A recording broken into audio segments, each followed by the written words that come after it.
You know what? If you believe that you've got the skill, or you believe you kind of got the skill, or whatever it is that you believe, do the first thing, right? To see if you can put one foot in front of the other. I overcame that fear in beginning in property because I did something. I put my one foot in front of the other. I stammered in how many conversations with real estate agents. All I just broke it down to is, oh, forgive my excitement, I can't even talk properly. I was excited, but I was also nervous. The reality of life is this: you are not a genius in anything that you start. But the fact that you are starting, you're opening yourself up to a possibility of, I can get better at this. Today's video, we're going to get into the nuts and bolts of what is it that is stopping you from starting in your property investing journey. Down in the description, there's a 3-hour free training. So let's take training out of the way, right? The second question I want to find out from you is, when you are sitting down and you're saying, I love property, what is going on inside of you? You see, today, this is one of the videos that just becomes like slightly emotional, too very close to home.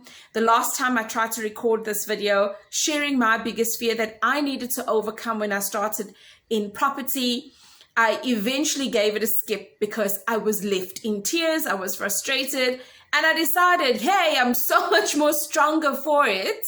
I'm so much more stronger for overcoming some of the stuff that goes on in my mind. And therefore, I'm hoping today's video would encourage at least just one person.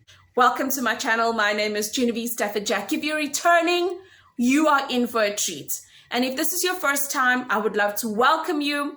Pull up a chair, have a seat as we discuss, while we get started in property, what are those things that we believe that we need to overcome?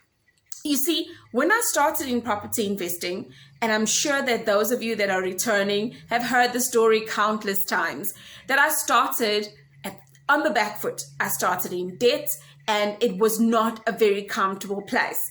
And I had a lot of insecurities, having conversation with my peers around me. I hadn't mastered my niche. I hadn't just gotten the right things done, even though I had a coach at the time. There was a disconnect somewhere. And until one day I had this aha moment and I realized this is the bugger that I need to overcome.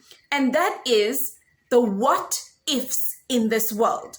Now, stick with me for a moment to understand what I mean by the what ifs in the world. Some of my students have said to me, Jen, when I started in property investing, I was petrified of being a landlord.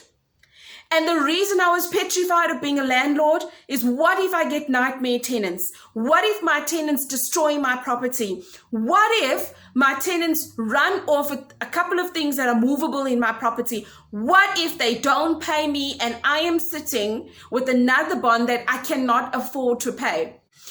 Have you ever sat down thinking about, I want to do 1, 2, 3, but what if this happens, right? And then it doesn't work. And if it doesn't work, then that would happen. And then you spiral out of control, because then you say to yourself, I've been to seminars, I've read all the books, I've got courses from here to Timbuktu and back. People have told me how to. I even know people within property investing, right? But just that, what if I got this wrong? Then what if I make a mistake and then I'm left with this fear of being embarrassed? And I tell you, how many times I sat with the what if, and the what if drove me up the wall. I needed to take the what if situation out of my mind and say, this is the information that you have. So what information do you have, right? This is the information that I have. What is the first step for me to get started, right? And if I know that is going online to search for properties so that I can go and view properties, I then now need to go onto Property 24 or any other website, right? And then I will say, okay, this is how I'm going to use it. I'm going to look for, there's an indicator called most recent, and then I'm going to go to the oldest post, and I'm going to go and find out why hasn't that particular property sold. It could potentially be a distressed property, which may be up your alley, right? You go and you find this property, and then you get home and you go, yay, I finally went. I viewed this property. I'm busting things. And then what am I supposed to do? You're supposed to run numbers. You're supposed to actually understand, what did you get out of the conversation in viewing the property? You needed to glean information to understand, why is the seller selling, right? And the steps continue from there. But let me tell you something. With my what if scenarios, I was so rooted to the ground that it took my husband bulldozing and saying, we're going to drive the area. And I used to think, well, I'm going to be his passenger and I already know how he does. I'm going to be the scribe, right? But what if I had to do this alone? How am I going to feel? And then I got stuck in my what if syndrome again. And it just perpetuated for the longest time.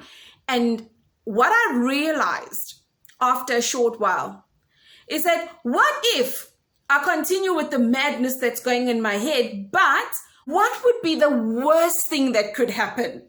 The worst thing is that you would have moved from point A to point B, right? And then you would have actually understood how far the knowledge I have today would take me in the subject of property investing. Because that's now when you start looking at real challenges. Because then you're going to start saying, okay, cool. So the information that I knew yesterday, I thought I knew a lot.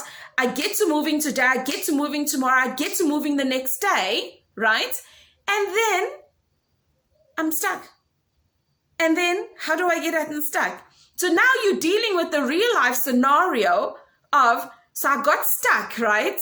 Instead of, what if I did this thing wrong? What if I fail again? Because the reality of life is this: regardless of what you put your hand to, at some point, failure will show up. And at some point, success will show up, right? You need to actually say to yourself, beyond these responses, I am moving. I'm moving whether I've got the information, I'm not too sure I've got the information, because the moving process will actually test the information that you have taken from seminars, from podcasts, from YouTube videos, from trainings that you may have been to, and you would have put that sucker into action. And the reason I can sit and share this so easily today is that there's a lot of things that I've had to overcome. But the biggest thing that I overcame was getting my one foot in front of the other, whether I liked it or not. Because that really brought the stuff that I did not know to the surface so that I could deal with real life and not a what if scenario. And if you are sitting on that border, you're not sure, what if I do this and then what? I would like to welcome you to go down into the description below. I've got a 3-hour free training. It talks through the whole deal life cycle, the property investing life cycle of when you start, what you're looking for, and all of those things, right? Alternatively, if you like shorter videos, I will put up a playlist so that you can pop into this playlist and start listening to the different types of questions that new and aspiring property investors ask.